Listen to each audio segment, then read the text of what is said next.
सिद्धाणं नमो आयर्याणं नमो वज्झायाणं नमो लोये सब साहुणम्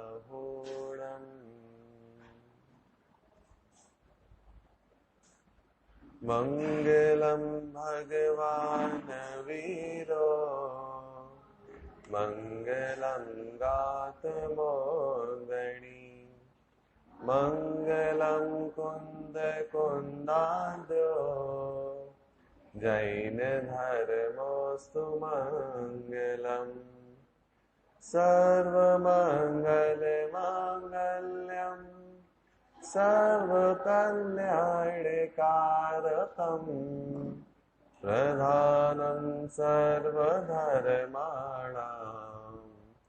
जैनं जयतु शासनम् जैनं जयतु शासनम्।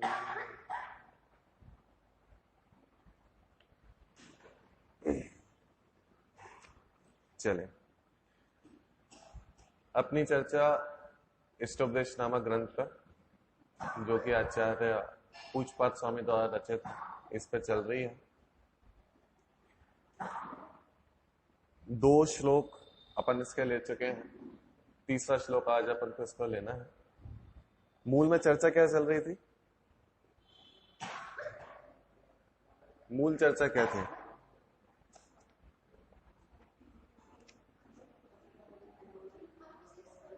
हाँ, बराबर।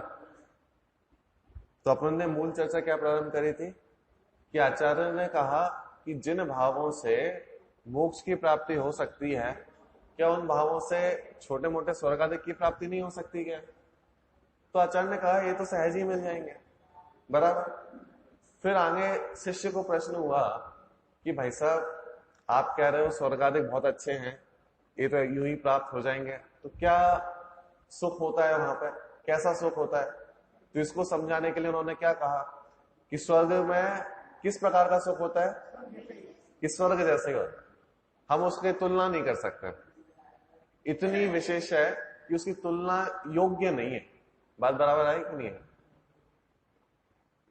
एक कोई कवि है, तो उन कवि ने भगवान के केवल ज्ञान के लिए ये लिखा है कि भगवान के केवल ज्ञान की किससे तुलना करें? कि भाई किससे तुलना करें? क्या मैं सूर्य से तुलना करूं क्या उसकी? क्या भगवान के केवल ज्ञान की तुलना सूर्य से करूं? हम जनरली क्या करते हैं कि भगवान के केवल ज्ञान की तुलना किससे करते हैं? कि सूर्य से करते हैं। क्यों करते हैं? कि जैसे सूर्य सबको प्रकाशित कर देता है, ऐसे केवल ज्ञान भी सबको प्रकाशित कर देता है। लेकिन वहां पर कवि ने बोला कि मैं सूर्य से तुलना नहीं कर सकता। क्यों नहीं कर सकता? कि भाई सूर्य भले ही कितना बलवान हो, लेकिन उसमें भी थोड़ी थोड़ी खामियां हैं। कैसी खामियां हैं? एक तो भाई साहब पूरे दिन भर नहीं रहता, सूर्य उदय हो जाता है फिर सूर्य अस्त हो जाता है।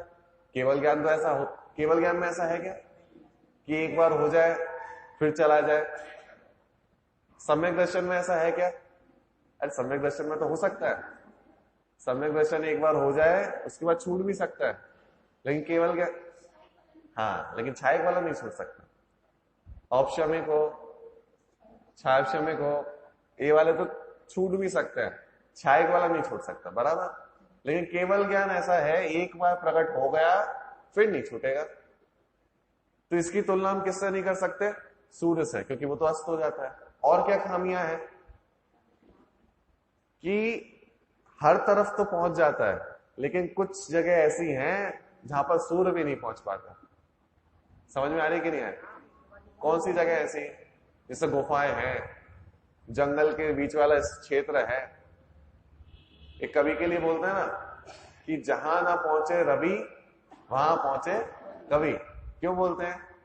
कि भाई साहब कवि की जो दृष्टि होती है तो कहां कहां पहुंच जाती है। समुद्र के एकदम तल पे पहुंच जाएगी, वन खंडरों में पहुंच जाएगी, जहां पे रवि भी नहीं पहुंच पाता, सूर्य भी नहीं पहुंच पाता।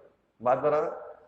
यानी सूर्य भले ही कितना प्रकाशित हो, कितना ही बलवान हो, कितना ही बलशाली हो, लेकिन उसमें भी खामियां हैं। तो वहां पर कवि ने कहा कि ऐसे वस्तु से मैं केवल ज्ञान की तुलना नहीं कर सकता। बात समझ में आ रही है कि नहीं आ रही? तो कोई मुझसे पूछे कि केवल ज्ञान कैसा है, कि भाई केवल ज्ञान जैसा है, अतुलनीय है, अनुपमेय है। ऐसे ही यहां पे आचार्य ने कहा, तुम मुझसे पूछोगे कि स्वर्ग कैसा है, अब मैं किससे तुलना करूं? कोई ऐसी वस्तु दिखाई दे जो उसकी तुलना के योग्य हो तो तुलना करो। अब उसके तुलना के योग्य कोई है ही नहीं, तो तुलना किससे की जाए? बात समझ में आई कि नहीं? पहली बात तो एक है। फिर इसके 3 विशेषण भी दिए थे आचार्य ने। याद है किसी को 3 विशेषण कौन कौन से दिए? कि 3 विशेषण ऐसे दिए कि जो हमें दिक्कत आती है, वो ही आचार्य ने कहा कि वहां पे वो चीजें नहीं होती। क्या क्या नहीं होता? हाँ, पहली बात तो इंद्रिय जनित है, बराबर। दूसरा क्या बोला?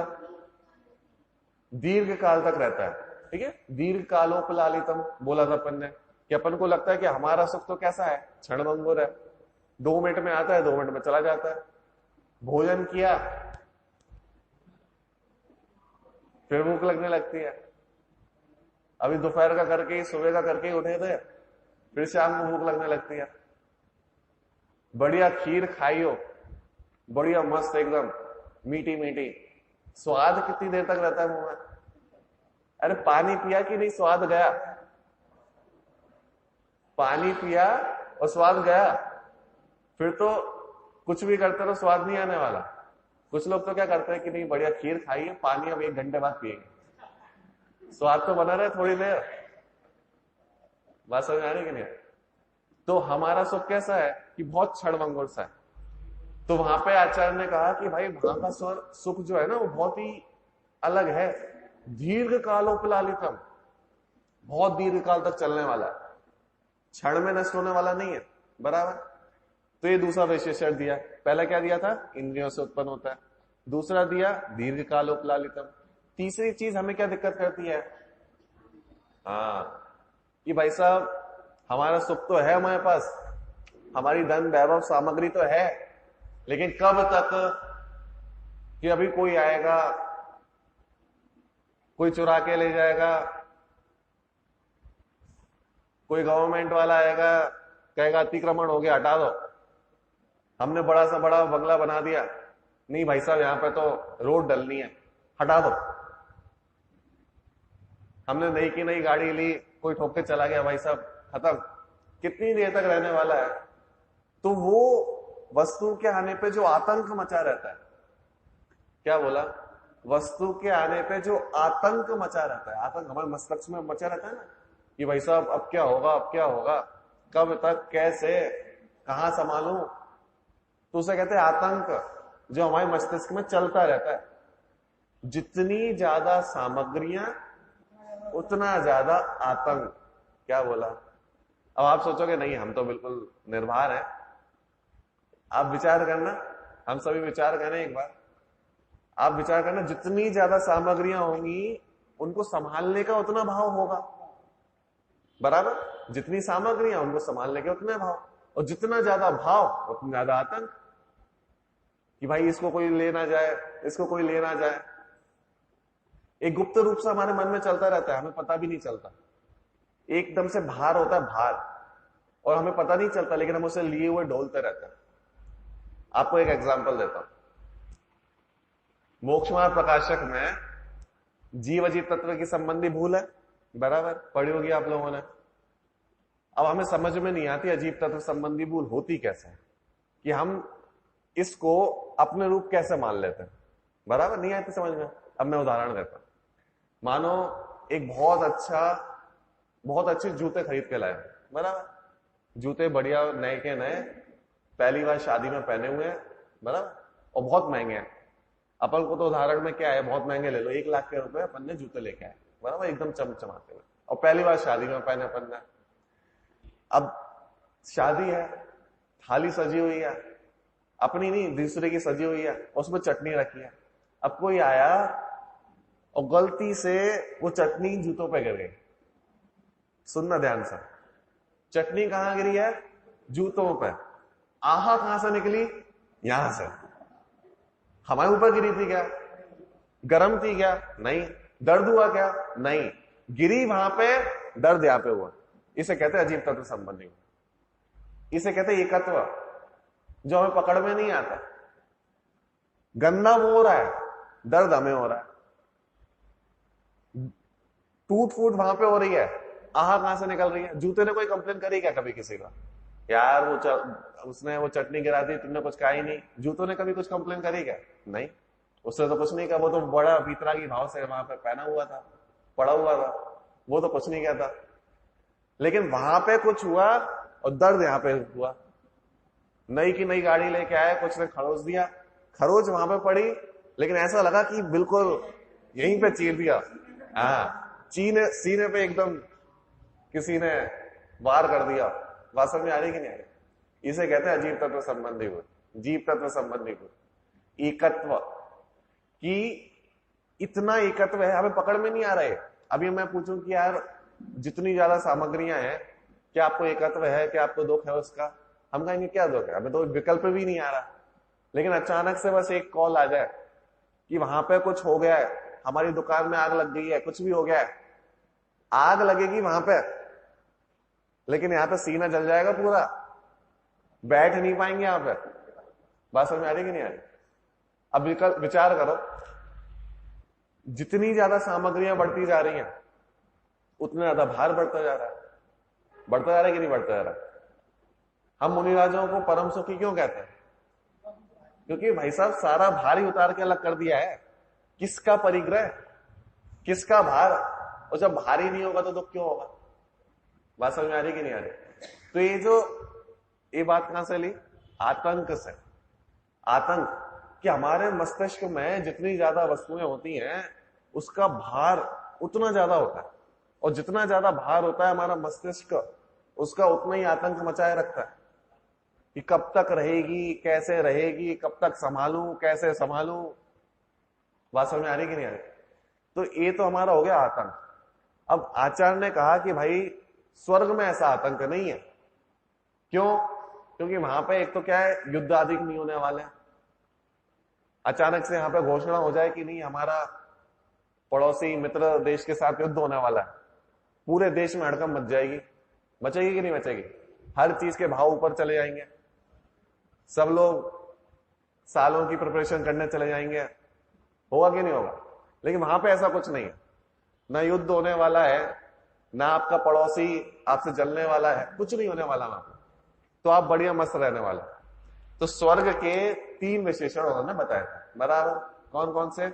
अनातंक, दीर्घ कालोपलालितम और इंद्रिय जनितम, बराबर। और क्या क्या कि स्वर्ग का सुख तो स्वर्ग जैसा है। अब आचार्य इतनी देर से इतनी तारीफें कर रहे थे स्वर्ग की, बेचारा शिष्य बैठा हुआ था। शिष्य बेचारा परेशान हो गया कि आज तक तो सुना था कि भाई साहब स्वर्ग में अच्छा नहीं होता, स्वर्ग में भी दुख है। तो शिष्य को समाया नहीं गया। उसने कहा कि इतनी देर से आप कह रहे हो, अगर स्वर्ग इतना ही अच्छा है तो मोक्ष का पुरुषार्थ क्यों करें? प्रश्न समझ में आ गया कि नहीं आया? शिष्य ने क्या कहा कि अगर स्वर्ग में ही सब कुछ अच्छा है, स्वर्ग अच्छा है, और आपको पता है जब हम निगोद से निकलते हैं कितने सागर के लिए? साधिक 2000 सागरोपम के लिए ना, सागर के लिए। इसमें आपको पता है सबसे ज्यादा भव किसके होते हैं? 4 गतियां हैं, स्वर्ग, देव, नरक और मनुष्य।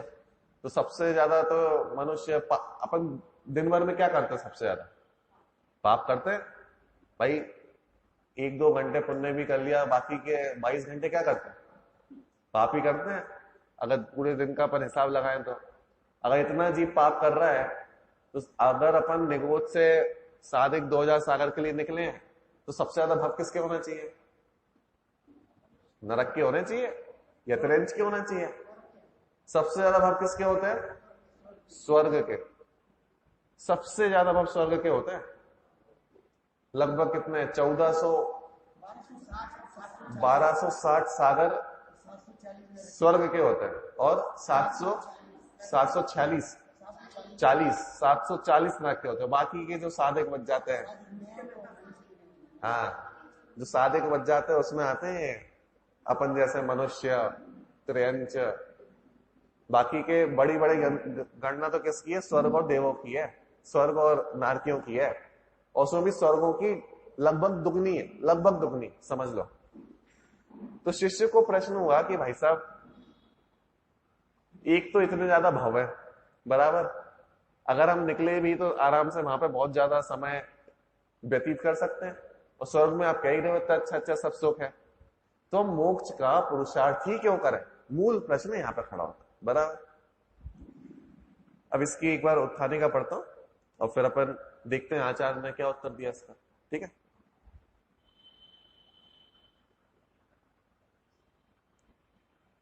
देखो, इस प्रकार संसार संबंधी सुख का ही आग्रह रखने वाले, ठीक है। अब वो जो शिष्य है वो कैसा है? संसार संबंधी सुख का ही आग्रह रख रहा है, उसे मोक्ष सुख नहीं चाहिए, क्योंकि आचार्य ने इतना स्वर्ग सुख की इतनी अभी उपमाएं दी है, तारीफ की है, तो उसे तो संसार सुख चाहिए, ठीक है। तो संसार संबंधी सुख का ही आग्रह रखने वाले शिष्य को संसार संबंधी सुख दुख का भ्रांतिपना प्रकाशित करते हुए आचार्य देव समझाते, बराबर। तो अभी तो क्या कहा था कि भाई साहब वहां पे इतना इतना सुख है, लेकिन जब शिष्य नहीं समझा, थोड़ा भ्रांति हो गई उसको, तो आचार्य कह रहे हैं कि अरे सुन, ये सुख हमने जो बताए हैं वो तो ठीक, लेकिन ये जो दिखती हुई भोग सामग्रियां हैं इसमें सुख है कि नहीं ये तो समझ पहले। जिन्हें हम सुख कह रहे हैं वो तो ठीक है, लौकिक भाषा में हमने कह दिया, जिन धन वैभव को वहां पे जो प्राप्त होती है उसे सुख मान लिया, चल ठीक है, लेकिन उससे सुख की प्राप्ति होती है कि नहीं ये अभी हम बताने वाले हैं। अभी बात समझ में नहीं आई होगी। एक तरफ तो कह रहे हो सुख सामग्रियां, फिर कह रहे हो सुख नहीं मिल रहा है। अरे वस्तु तो वैसी की वैसी हैं, लेकिन उनमें सुख मिलेगा कि नहीं मिलेगा ये अभी शिष्य को समझ में नहीं आया। तो अब इस सूत्र में, इस श्लोक में आचार्य ये समझा रहे हैं कि ये भ्रांति है, समझना, भ्रांति है, भ्रांति। अब कैसे है वो बताएंगे, बराबर।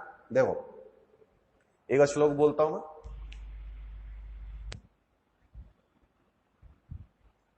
वासना मात्र में वही तत् सुखम दुखम च देहिनाम तथा ह्युद्वे जयन्ते ते भोगा रोगा एवापदी, बराबर। देखो हिंदी जो इसका पद्यानुवाद है, देखो,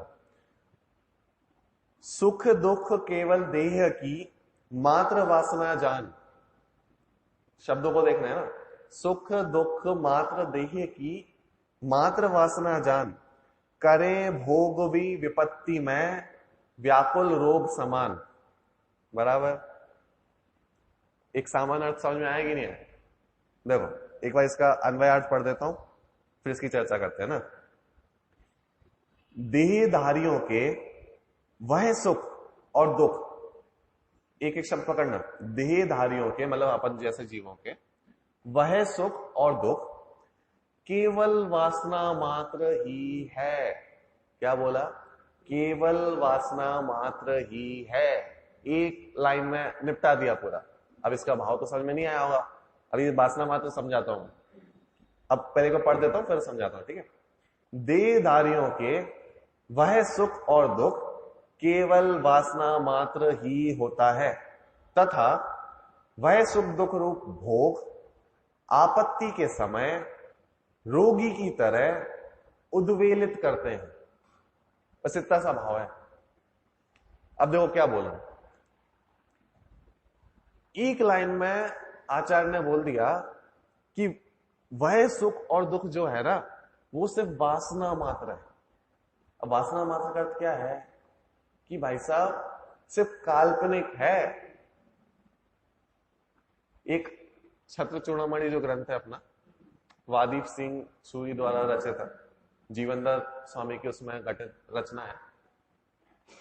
जब जीवनधर स्वामी के जो पिताश्री थे सत्येंद्र कुमार, सत्येंद्र जी, जीवनधर के सत्येंद्र, तो उनकी लाइफ क्या थी कि भाई साहब पहले बढ़िया विद्वान थे, लेकिन भोगों में ज्यादा लिप्त हो गए, और भोगों में ज्यादा लिप्त होने के कारण क्या, सारा राजपाट जो है गवा बैठे। इसलिए जीवनदर का जन्म भागते भागते कहां पे हुआ था, शमशान में हुआ था, बराबर। तो ये पूरी घटना है। तो वहां पे जो काशांगर नामक मंत्री था, काशांगर था ना, तो उसने ही फिर भगा दिया था उनको। तो वहां पे एक आचार्य ने एक सूक्ति डाली, किस लिए, कि जो व्यक्ति भोगों में ज्यादा लिप्त हो जाता है, तो वहां पे उनको समझाने के लिए एक सूक्ति डाली। तो वहां पे उन्होंने लिखा, ये भोग कैसे होते हैं, कि अविचारित रम्यम, क्या बोला, अविचारित रम्यम। फिर से बोलता हूं, क्या बोला, अविचारित रम्यम। बहुत प्यारी पंक्ति है, अविचारित रम्यम। क्या मतलब है इसका, कि इसका मतलब है कि भोग तब तक ही अच्छे दिखाई देते हैं जब तक विचार नहीं किया। अविचारित रम्यम, अविचारित मतलब जब तक विचार नहीं किया तब तक ही रम्य दिखाई दे रहे हैं। इसका मतलब जैसे ही विचार कर लोगे, एक सेकंड में रम्यता सब खत्म हो जाएगी। बात समझ में आ रही कि नहीं आ रही, यही बोल रहे हैं, सिर्फ वासना मात्र है, सिर्फ वासना मात्र। अविचारित रम्यम, कि जब तक विचार नहीं किया तब तक तो अच्छा लग रहा है, और एक सेकंड में बस विचार कर लो, थोड़ा सोच लो उस चीज के बारे में, तो तुरंत सब वासनाएं खत्म, सब रम्यता खत्म, सब आनंद खत्म। इसको उल्टा करें तो विचारित अरम्यम, जैसे ही विचार करोगे तो सारी रम्यता खत्म हो जाएगी। बहुत प्यारा सूत्र लगता है तुम्हें। अविचारित रम्यम, जब तक विचार नहीं किया तब तक ही रम्य है, एक बार विचार कर लेंगे तो सारी रम्यता खत्म। ये यहां पे आचार्य कह रहे हैं, क्या कह रहे हैं, कि देहदारियों के वह सुख और दुख केवल वासना मात्र ही होता है। केवल वासना मात्र, केवल वासना मात्र का अर्थ होता है कि सिर्फ कल्पना में है नहीं। है नहीं का अर्थात, टोडरमल जी ने एक बहुत सुंदर उदाहरण दिया। टोडरमल जी ने, याद है किसी को, एक इसके लिए, वासना के लिए एक उदाहरण दिया है, एक रोगी का। कौन से रोगी का दिया है, याद है किसी को, कि किस प्रकार का रोगी होता है, और वासना मात्र का एक बहुत प्यारा उदाहरण दिया ना उन्होंने।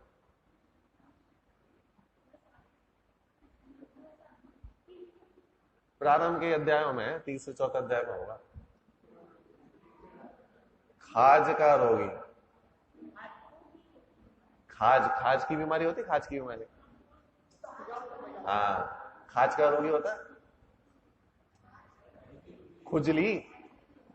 खुजली हो जाती है, पूरे शरीर में खुजाल मचती है। टोडरमल जी ने उदाहरण दिया इसका, खाज के रोगी का। खाज का रोगी है, बराबर, खुजली चल रही है, अब जितना खुजा रहा है, मजे आ रहे हैं, मजे आ रहे हैं उसको। फिर से पूछ रहा हूं, मजे आ रहे हैं क्या? अगर खाज के रोगी को खुजाते हुए मजे आ रहे हो, उसे आनंद मिल रहा हो, तो हम सब क्या कल्पना करेंगे कि हमें भी रोग हो जाए? कल्पना करेंगे कि नहीं करेंगे, कि भाई साहब खुजाल चल रही है, बड़े मजे आ रहे हैं, खुजाने में बड़े मजे आ रहे हैं, एकदम खुजाल मस्ती, तो अपन खुजाते तो अच्छा लगता है कि नहीं लगता? लेकिन होता क्या है उससे, होता क्या है कि वो खुजाल मिट जाती है कि और बढ़ जाती है, और ज्यादा खुजाल कर दी हो तो रक्त भी निकल जाए, बराबर। तो टोडरमल जी ने कहा कि जैसे खाज का रोगी खुजाते हुए आनंद मानता है, ऐसे ही व्यक्ति भोगों में रम्यता हुआ आनंद मानता है। नहीं आई बस समझ में, कि वहां पे सुख है नहीं, लेकिन हुआ क्या कि जब, अब समझना इसका पूरा लॉजिक क्या है, गणित क्या है, कि जब व्यक्ति को दुख होता है, क्या बोला, जब व्यक्ति को दुख होता है, इच्छाएं होती हैं, तीव्र एकदम आकुलता होती है, क्या बोला, आकुलता होती है, आकुलता हुई खुजाने की, तो हमने थोड़ा सा कर दिया, तो थोड़ी सी आकुलता जो कम हुई उसको हम सुख मान लेते। क्या बोला, इंद्रिय सुख वास्तव में सुख नहीं होता, बड़े पंडित जी बोलते हैं, अरे दुख के थोड़े से घट जाने को हम सुख बोल देते हैं। ये बड़े पंडित जी बोलते हैं, क्या बोलते हैं, दुख के ही कम दुख को हम सुख बोल देते हैं। पहले बड़ा दुख चल रहा था तो कम दुख हो गया तो सुखी हो गया। इसका बहुत सुंदर उदाहरण देता हूं। पानी पीने में आनंद आता है कि नहीं आता? कब आता है? जितने ज्यादा दुखी होगे इन सामग्री से उतना ज्यादा सुख मिलेगा। सुख मिलेगा मतलब थोड़ी आकुलता कम होगी। कैसे? कि भाई साहब मैं अभी आपको कहूं पानी पी लो और आपका एकदम संतुष्ट हो, ठंडक में बैठे हो, आपको प्यास नहीं लगेगी। लेकिन मैं कहूं एक काम करो, आपको इन पर पदार्थों से आनंद चाहिए, मैं बता रहा हूं पर पदार्थों से आनंद कैसे आता है। अगर आपको लेना हो, आप सभी को, हम सभी को पर पदार्थों से आनंद चाहिए, तो करना क्या पड़ेगा? उसके लिए उपाय बता रहा हूं मैं कि अगर पानी से आनंद चाहिए तो पानी से आनंद कैसे मिलेगा? कि ये भी धूप है बढ़िया, इस धूप में 10 चक्कर लगा लो। यहां पे घी वालों के रास्ते से निकलते हुए बढ़िया दूसरी गली से ऐसे ऐसे ऐसे ऐसे, और जब एकदम पसीना पसीना पसीना हो जाए उसके बाद मैं आपको एक गिलास दूंगा बढ़िया ठंडा। बहुत आनंद आएगा, बहुत आनंद आएगा। आपको खाने से आनंद चाहिए कि नहीं चाहिए? हमें सबको चाहिए। मैं उपाय बताता हूं कैसे आएगा। भूख आपको चाहिए ना? अभी 10 लक्षण भी चल रहे हैं, बढ़िया निर्जला 1 दिन 2 दिन 3 दिन जितनी जितनी सामर्थ्य हो बढ़िया उपवास कर लेते हैं। तो जब 3-4 दिन के बाद एकदम अच्छी भूख लगेगी ना, तब मैं आपके सामने मिष्ठान भोजन रखूंगा और उसको खाने का बहुत आनंद आएगा। बात समझ आ रही है कि नहीं आ रही? बात समझ में आ रही है कि नहीं आ रही? अरे भाई साहब, लौकिक सुख कैसा होता है, इंद्रिय जनित सुख कैसा होता है? अरे जितना ज्यादा दुख होता है उतना ही सुख का आभास होता है। क्या बोला? अरे जैसे दुखी नहीं है उसे सुख का आभास नहीं होगा, उसे लगेगा कुछ नहीं है इन पदार्थों में। जिसको दुख ज्यादा होगा उसे सुख का आभास होगा।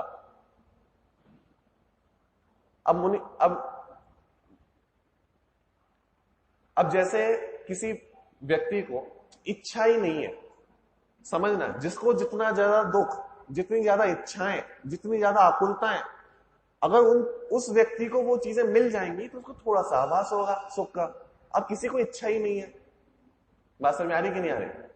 अब एक व्यक्ति ऐसा था कि नहीं यार मेरे को तो 1 मंजिला मकान चाहिए, और बहुत इच्छा बहुत इच्छा बहुत इच्छा। अगर उसे वो मिल गया तो कहेगा कि हाँ ठीक है, मुझे थोड़ा सा आनंद हुआ। वो आनंद नहीं है, बस उसकी इच्छाएं थोड़ी सी घट गई तो उसमें आनंद मान लिया। लेकिन किसी को इच्छा ही नहीं है। तो अब मैंने उसको पकड़ा दिया चलो मकान, और उसने मुंह फेर लिया, अरे मेरे को चाहिए ही नहीं है, मैं क्या करूंगा?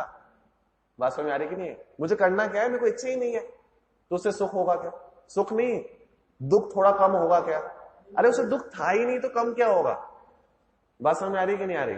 तो ये जो पूरी इंद्रिय जनित जो सुख होता है ना, स्पर्शन से, रसना से, घ्राण से, चक्षु से, कर्ण से, 5 इंद्रियों पे लगा लेना, 5 इंद्रियों पे।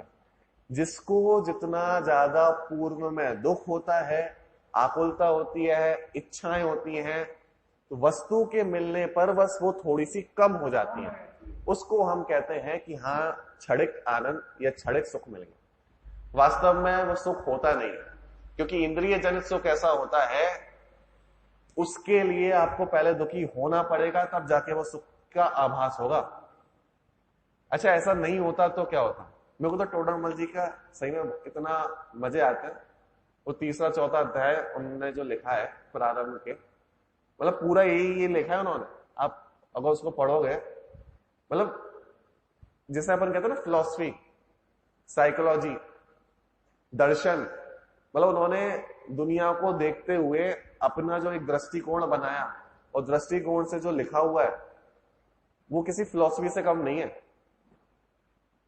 उसमें उन्होंने क्या लिखा? एक बात तो ये हो गई कि भाई साहब जिस वस्तु को हम कह रहे हैं कि सुखदायक है, वो तभी तक सुखदायक है अगर उसके पहले दुख है, बराबर। अगर ऐसा नहीं होता तो फिर टोडरमल जी ने तर्क दिए। क्या कहा? अगर वस्तु में से सुख आ रहा होता, पानी पीने से अच्छा लग रहा होता, तो सबको लगना चाहिए था। लगना चाहिए था कि नहीं लगना चाहिए था?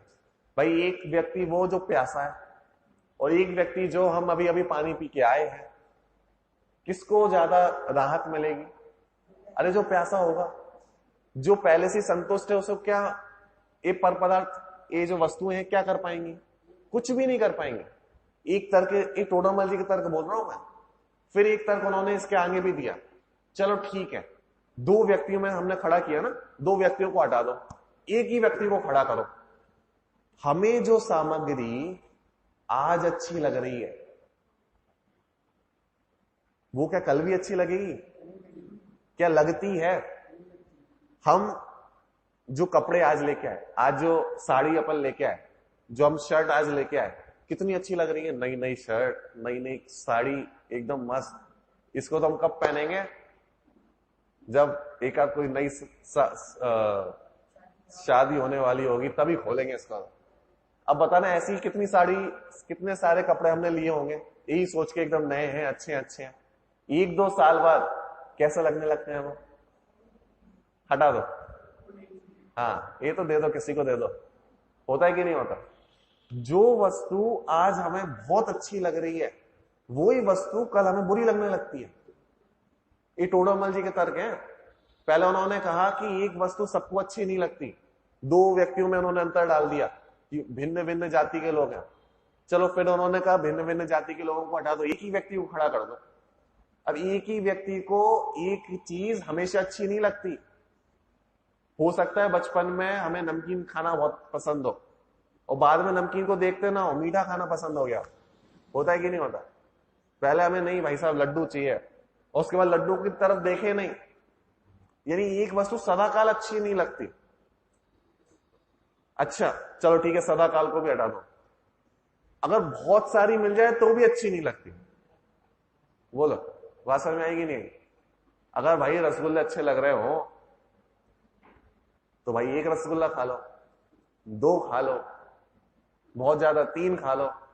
लेकिन मैं कहूं कि नहीं, आपको तो बहुत अच्छे लगते हैं, एक मेरी तरफ से भी खा लो, एक और खा लो। कितने खा पाएंगे? कितने खा पाएंगे? और अगर मैंने फिर भी जबरदस्ती से एक और खिला दिया, फिर क्या होगा कि भाई साहब माफ करो, अब तो उल्टी हो जाएगी। और अगर आपने फिर भी जिद कर दी ना, फिर देखना अच्छा नहीं लगता।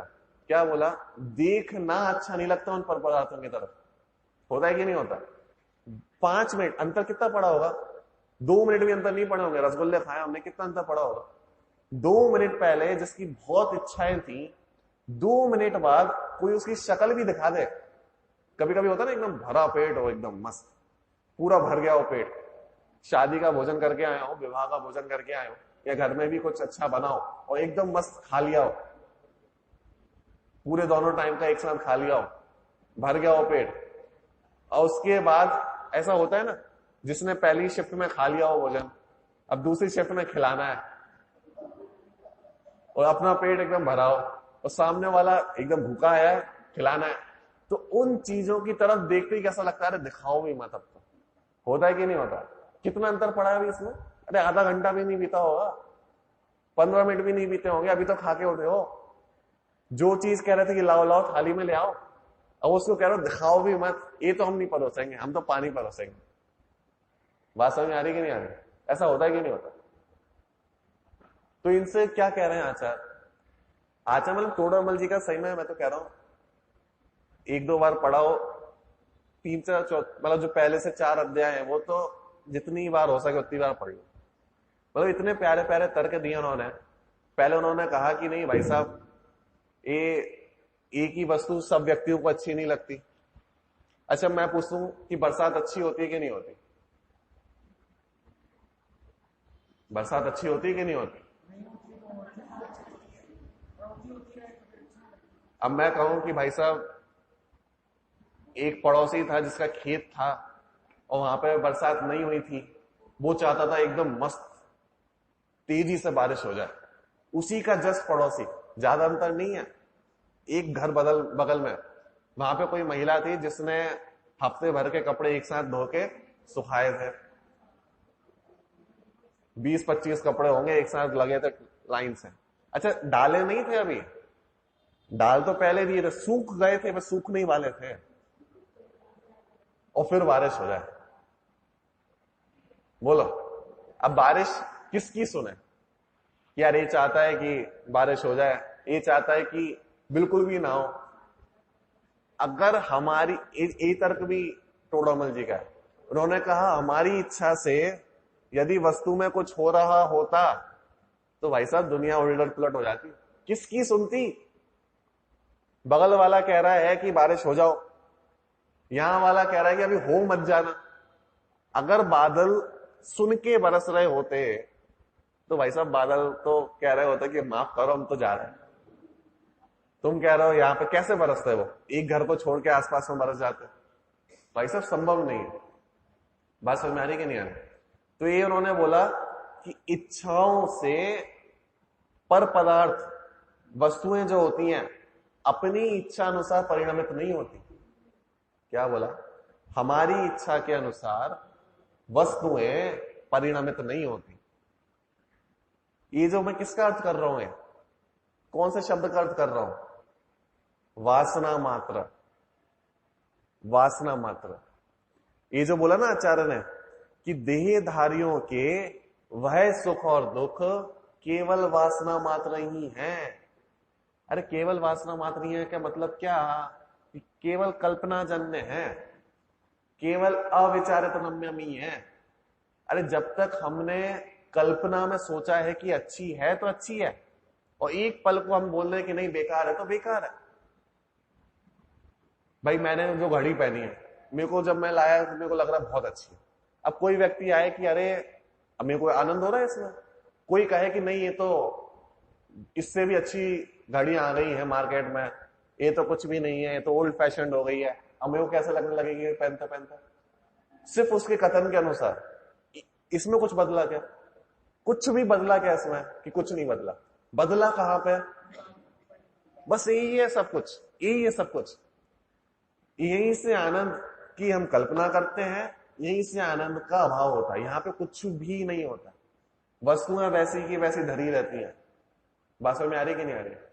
एक सूखा हुआ वृक्ष था, एक अपने पांडव, 5 पांडव थे, 5 पांडव और जो कौरवों में सबसे बड़ा थे ना दुर्योधन। हाँ, तो एक बार ऐसी घटना आती, दुर्योधन और 5 पांडव में सबसे बड़ा युधिष्ठिर, ठीक, इन दोनों को गुरु ने बुलाया। कौन थे इनके गुरु? द्रोणाचार्य। द्रोणाचार्य ने इन दोनों को बुलाया, ठीक है। अब जब बाल्यकाल में होते ना आश्रम में गए थे, तो द्रोणाचार्य ने दुर्योधन और युधिष्ठिर को बुलाया। उन्होंने सूखा हुआ वृक्ष दिखाया, एकदम सूख मूक गया था, उसका वृक्ष दिखाया और उनसे कहा कि इसके बारे में कल्पना करो या कुछ 2 शब्द बोलो। अब दुर्योधन ने क्या बोला? अब वो तो संस्कृत की पंक्तियां थी बहुत सुंदर सुंदर, तो उसमें उन्होंने, दुर्योधन ने, हिंदी का भाव बता रहा हूं, दुर्योधन ने बोला कि अरे ये तो सूखा हुआ वृक्ष है, इसका कोई उपयोग नहीं है, बेकार है, सूख गया है, नीरस हो गया है, ऐसे ऐसे शब्दों का प्रयोग किया, ठीक है। अब युधिष्ठिर से पूछा कि ये सूखा हुआ वृक्ष कैसा है, तो युधिष्ठिर ने इतने प्यारे प्यारे शब्दों का प्रयोग करा, अरे ये तो जो वृक्ष है तो बिलस रहा है, मानो अपने हाथों से चंद्रमा को छूने की इच्छा कर रहा हो। और ऐसे प्यारे प्यारे श्रृंगार भरे शब्दों का प्रयोग किया। मुझे ये कहना है, वृक्ष में क्या अंतर पड़ गया था? कुछ भी अंतर पड़ गया था। जिस वृक्ष को दुर्योधन देख रहा था, उसी वृक्ष को युधिष्ठिर देख रहा था। अंतर क्या पड़ा? दृष्टि का। क्या अंतर पड़ा? दृष्टि का। इसलिए अपन क्या बोलते हैं कि जैसी दृष्टि, ये सत्य वाक्य है। हमें लगता है ऐसे कैसे? भाई साहब वास्तविक बात है, जैसी दृष्टि होती है वैसी ही सृष्टि होती है। ऐसा क्यों होता है? अरे सृष्टि में कुछ अंतर नहीं पड़ता है, हमारे लिए वैसी सृष्टि होती है। हम सोचने लगे कि नहीं सब चोर चोर चोर चोर, तो हमें क्या दिखाएगा कि हर जगह चोरी दिखाई देगा। अब गुरुदेव श्री बोलते थे कि नहीं हर तरफ भगवान आत्मा, तो उन्हें क्या दिखाई देता था? बात समझ में आ रही कि नहीं आ रही? जैसा देखेंगे सृष्टि वैसी दिखाई देगी। हमारी दृष्टि में फर्क पड़ता है, वस्तु में कुछ फर्क नहीं पड़ता, ये बता रहा हूं मैं। ये किसका अर्थ कर रहा हूं? फिर से किसका अर्थ कर रहा हूं? वासना मात्र का। अरे वासना मात्र सिर्फ कल्पना मात्र है, वस्तु में कुछ भी नहीं है, वस्तु से कुछ मिलता नहीं है। बात समझ में आ रही कि नहीं आ रही?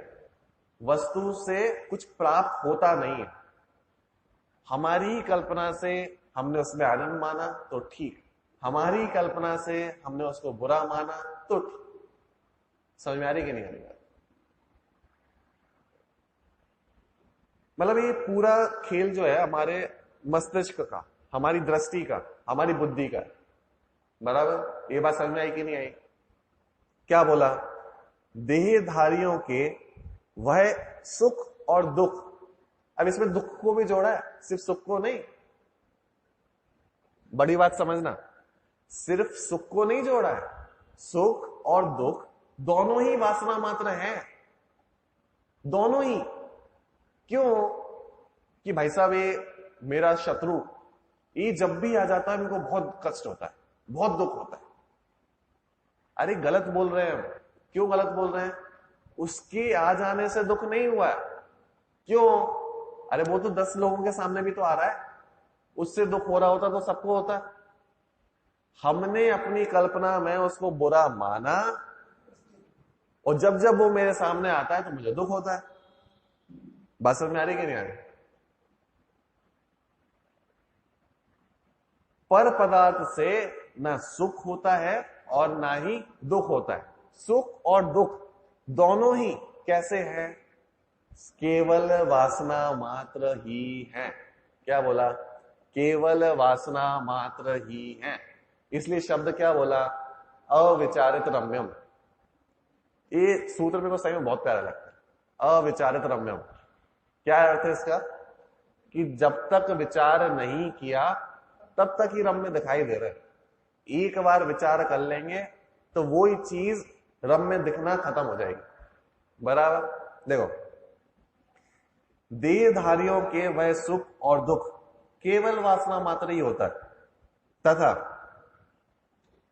एक बात तो ये बोली, अब दूसरी बात बोलते हैं। क्या बोलते हैं?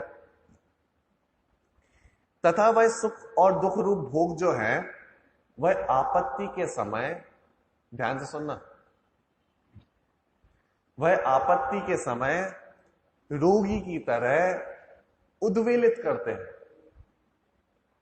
कैसे करते हैं? क्या बोला? उदाहरण क्या दिया? आकुलता के समय यही सुख और दुख रूप भोग जो है वह रोगी की तरह उद्वेलित करते हैं। जैसे कोई रोगी हो, बराबर? कोई रोगी है, बहुत तेज रोग हो रहा है, उसको तकलीफ हो रही है। अब उस पर आकुलता आ जाए। भाई एक तो मानो पैर में कोई चोट आ गई हो, ठीक, पैर में चोट आ गई और अचानक से कोई आकुलता आ गई। जैसे अपन बोलते हैं ना, एक तो करेला, ऊपर से निप चढ़ा। क्या मतलब होता है इसका? एक तो करेला है, पहले से ही कड़वा है, ऊपर से उसकी बेल होती है, बेल ने किसका आश्रय ले लिया? नीम का। तो एक तो पहले से करेला कड़वा, ऊपर से जिसका आश्रय लिया वो भी कड़वा, तो करेला कैसा हो जाएगा? बात समझ में आ रही कि नहीं आ रही? तो इसलिए जो बोलते ना, एक तो करेला ऊपर से निप चढ़ा, उसकी बेल होती है, बेल जिसका आश्रय लेती है उसमें से थोड़ा सा उसके गुण ले लेती है। बराबर? तो जैसे नीम का आश्रय लिया तो जो नीम का जो कड़वापना है वो भी उसके अंदर आ जाता है। बराबर? तो ऐसे ही करेला ऊपर से निप चढ़ा, ऐसी एक तो पहले रोगी, पहले से रोगी हो, ऊपर से आकुलता और आ गई, पहले ही पैर में लगी हुई थी, ऊपर से मानो आग लग गई हो तो और भाग नहीं पा रहे। बात समझ में आ रही कि नहीं आ रही? कहता ना, गरीबी में आटा गीला। क्या मतलब होता है? भाई पहले ही एक तो आटा नहीं था, आटा लेने की शक्ति, थोड़ा सा आटा था, उसमें ही पानी ज्यादा डल गया तो वो भी गीला हो गया। अब करें क्या? बात समझ में आ रही कि नहीं आ रही? आटा, गरीबी, उसमें भी आटा गीला हो गया। ऐसे सुने ना, ये तो लौकिक मुहावरे हैं सारे। ऐसे क्या बोल रहे हैं? एक तो रोगी और उस पर भी आकुलता आ गई। बराबर? अब देखो फिर से बोलता हूं, समझ में आएगा। तथा वह सुख दुख रूप भोग जो है आपत्ति के समय रोगी की तरह उद्वेलित करते हैं। जैसे रोगी को, एक तो पहले से रोगी है और उस पर आकुलता आ जाए, उस पर आपत्ति आ जाए, तो जैसे उसको परेशान करता है, परेशानी होती है, ऐसे ही जो सुख दुख रूप जो भोग है ना, हम जो सामग्री अपने पास समेट के रखे हुए हैं इतनी सारी, तो हम एक तो पहले से ही बहुत तृष्णावान है, हम रोगी हैं। ये आचार्य हमको रोगी कह रहे हैं, कोई दूसरे को रोगी नहीं कह रहा है। आचार्य कह रहे हैं हम रोगी हैं। भाई साहब कौन सा रोग हुआ है हमें? बीपी बढ़ गया क्या? कौन सा रोग हुआ है हमें? अरे इच्छाओं का जो रोग है, आकुलता का जो रोग है, तृष्णा का जो रोग है, तो आचार्य कह रहे हैं एक तो हम पहले से ही दुखी हैं, एक तो हम पहले से दुखी, और अगर कदाचित उसमें भी कोई आपत्ति आ जाए तो ये जो सारे भोग है ना, यही आकुलता के कारण बन जाएंगे, यही सारे आकुलता के कारण बनने वाले। एक पंक्ति आप लोगों ने सुनी होगी पाप के संबंध में। पाप कैसा होता है कि पाप ऐसा होता है, पाप कभी छुपाए छुपता नहीं है। सुना है कभी? पाप जो होता है, पाप का जो उदय होता है, पाप का उदय कभी भी छुपाए छुपता नहीं है। इस बात को मैं यहां पे कनेक्ट कर रहा हूं। कैसे कर रहा हूं? ये वो जो बोला ना, एक तो रोगी, ऊपर से आपत्ति आ जाए, तो यही सारे भोग जो हैं वो बुरे दिखाई दिखने लगते हैं। जैसे कोई सिगरेट पीता है, बराबर, तंबाकू है, बोलो इसका पाप कितने दिन तक छुप सकता है? छुप सकता है? अरे असंभव है। तुम 1 साल पी लो, हम 1 साल पी लें, तो वो जो खांसी होने लगेगी उसको कैसे छुपाओगे? चलो सिगरेट को तो हमने ठीक है बाहर जाके पी लिया, छुप के पी लिया, छुप के काम कर लिया, लेकिन जिसका उदय आएगा उसको कहां छुपाओगे? इसलिए बोलते हैं पाप का उदय छुपाए नहीं छुपता। बात समझ में आ रही कि नहीं आ रहा? अब मैं क्यों बोल रहा हूं कि भाई आपत्ति आ जाए तो यही वस्तुएं बुरी लगने लगती हैं। क्यों? कि भाई एसी बहुत प्यारा लग रहा है, बड़ी ठंडक हवा दे रहा है, हम 24 घंटे एसी में बैठे, ठीक है। अब क्या होगा, 24 घंटे में जो व्यक्ति एसी में बैठा होगा, क्या होगा कि शरीर में से कोई भी जो पसीना है वो नहीं निकलेगा, गंदगी बाहर नहीं निकलेगी, क्या होगा, अंदर ही अंदर जम जाएगा। इससे क्या होगा, ब्लॉकेज हो सकता है, ब्लड प्रेशर वगैरह हाई हो सकता है, मतलब बहुत सारी बीमारियां हो सकती हैं। एसी का तो हमने सुना ही, बराबर। अब जब बीमारी बाहर निकलेगी, अभी एसी तो हमें दिखाई दिया, उसका उपभोग करते हुए दिखाई दिए, लेकिन जब वो रोग सामने आया, अब वो एसी कैसा दिखाई दे रहा है? अब हम कहें कि नहीं जाओ एसी वाले रूम में ही जाके बैठ जाओ, कि नहीं साहब डॉक्टर ने तो मना किया है, अब कैसा लग रहा है? अरे एसी चला देते, गर्मी में बैठे हो, अभी तो खिड़कियां भी नहीं खोलते थे, धूप भी अंदर नहीं आती थी, अब तो एसी चला लो थोड़ा सा। कि नहीं भाई साहब तुम तो खिड़कियां खोल लो, बड़ी हवा आ रही है। तो वो ही वस्तुएं कैसी लगने लगती हैं? आपत्ति का कारण। जिन वस्तुओं को हम अच्छा मान रहे हैं, वो ही आपत्ति का कारण बनने लगती है। कि भाई साहब मीठा बहुत पसंद है, बहुत ज्यादा मीठा पसंद है, हम तो दिन के 5-5 लड्डू, बढ़िया मस्त अच्छा लगता है, मीठा बहुत पसंद है, चलो ठीक है स्टार्ट करो। तो 1 आध साल 2 साल हमने बढ़िया खा लिया, अब क्या होगा? फिर डॉक्टर का बुलावा आएगा, फिर जब डॉक्टर कहेगा, हाँ, अब जब वो एक साथ ताला लग जाएगा, उसको छुपा पाएंगे क्या? और फिर कोई कहे कि अरे आज तो बढ़िया लड्डू बने हैं, आज तो बढ़िया मैसूर पार्क बना है, खा लो, फिर क्या लगेगा? दूर कर दो इनको। वो ही आपत्ति लगने लगेगी। थोड़ा सा खा लिया तो पता नहीं अभी अंदर क्या होने लगेगा।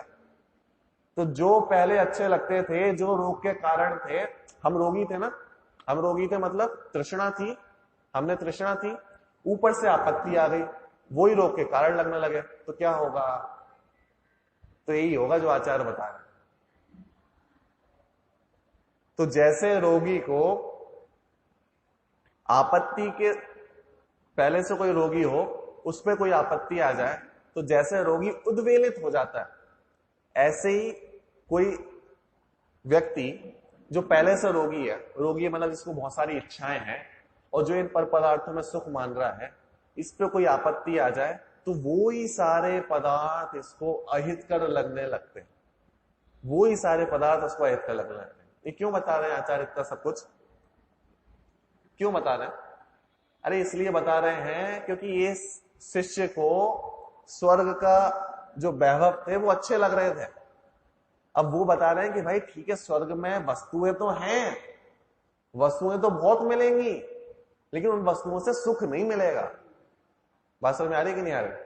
पिछले वाले श्लोक में आचार्य ने ये तो बताया कि हाँ, स्वर्ग में वस्तुएं बहुत सारी हैं, वस्तुएं बहुत मिलेंगी, बहुत धन वैभव दिखाई देगा, बहुत बंगले दिखाई देंगे, सब कुछ दिखाई देगा, लेकिन उन वस्तुओं से सुख दिखाई नहीं देगा, सुख नहीं मिलेगा। क्यों नहीं मिलेगा? क्योंकि वो यहां पे दिखा रहे हैं, क्योंकि हमारा इंद्रिय जनित जो सुख है, स्वर्ग के सुख को 3 विशेषण दिए थे ना। सबसे पहला विशेषण क्या था? इंद्रिय जनित। तो आचार्य कह रहे इंद्रिय जनित जो सुख है ना, वो केवल वासना मात्र है। अरे मैं पूरा सब कुछ दे भी दूंगा तो भी सिर्फ वासना मात्र है, उससे सुख प्राप्त नहीं होने वाला है। और अभी तेरे को जो सुखमय दिखाई दे रहे हैं वही एक समय बाद तेरे को आपत्ति के कारक दिखाई देंगे। अंतिम उदाहरण देता हूं। अंतिम उदाहरण क्या है? क्यों आपत्ति के कारण दिखाई देंगे? कि भाई साहब, कोई स्वर्ग का देव इतने सारे धन वैभव के बीच में फंसा हुआ हो और अंतिम समय जब माला मुरझाने लगती है तब क्या विचार आता है? सिर्फ पश्चाताप का विचार आता है। क्या? अरे ये धन वैभव के बीच में मैं फंस गया और अंतिम समय बचा है। चलो, उनके पास तो एक इतनी सुंदर व्यवस्था है कि अंतिम कल्याण करने के लिए उनको पता चल जाता है कि चलो ठीक है, कुछ समय पश्चात मेरी मृत्यु होने वाली है। समझ में आ रही कि नहीं आ रही? तो जब उनकी मालाएं मुरझाना प्रारंभ हो गई, धन वैभव समाप्त होते हुए दिख गए, तो क्या विचार आता है कि अरे इन धन वैभव के बीच में मैं फंस गया, अपना कल्याण नहीं कर पाया। तो वो ही धन वैभव कैसे दिखाई देने लगे? अरे ये नहीं होते मतलब इनमें आसक्ति नहीं होती तो मेरा इतना जन्म, मेरा जो स्वर्ग में इतना लंबा समय गया है, काल गया है, ये इतना व्यर्थ नहीं जाता, मैं इतना इनमें नहीं रम पाता। 1 वर्ष, एक समय पहले तक बिल्कुल आनंद मान रहा था, अच्छा लग रहे थे वही धन वैभव, लेकिन जैसे ही अंतिम समय पता चला तो कैसा लगने लगा? अरे मैं कहां फंस गया। वही धन वैभव कैसा लगने लगे? अरे ये तो कभी प्राप्त नहीं होते, तो मैं अपने इतने लंबे समय में अपना कल्याण कर लेता। तो वो ही आपत्ति के कारक लगने लगे। बात समझ में आ रही कि नहीं आ रही? तो इस प्रकार से इस श्लोक में आचार्य ने एक तो ये सिद्ध किया कि ये जो स्वर्ग में वस्तुएं तो बहुत मिलेंगी, लेकिन कल्पना मात्र है, वासना मात्र है, सच्चा उपाय नहीं है वो। ठीक है? तो एक तो वासना मात्र है, और दूसरा कि वही वस्तुएं आपत्ति के समय अहितकारक बन जाएंगी, दुख देने वाली बन जाएंगी, हम उन्हें छोड़ना चाहेंगे। तो ऐसी जो वस्तुएं हैं, वास्तव में वस्तुओं में सुख दुख का अंश भी नहीं है। जो मूल सुख दुख का अंश है वो हमारी कल्पना में या फिर अपने अंदर, तो उसको प्राप्त करना, ये पूरी साइकोलॉजी समझना ज्यादा जरूरी है। बराबर? अब इसके आगे जो है, एक शिष्य ने प्रश्न उठाया कि अगर ऐसा ही है, अगर इतना ही वासना मात्र है, तो हमें पकड़ में क्यों नहीं आता? शिष्य का प्रश्न समझ में आया? हाँ, शिष्य ने प्रश्न किया, आपने कहा कल्पना मात्र है, तो जो कल्पना में होती वो तो पकड़ में आ जाती है ना। हम कल्पना से सोचें कि एक उड़ने वाला घोड़ा है, तो वो तो पकड़ में आ जाता है ना। अगर सुख दुख भी इतना कल्पना मात्र ही होता तो हमारे पकड़ में क्यों नहीं आता? तो इसका उत्तर अगले श्लोक में कल पता चलेगा। बराबर?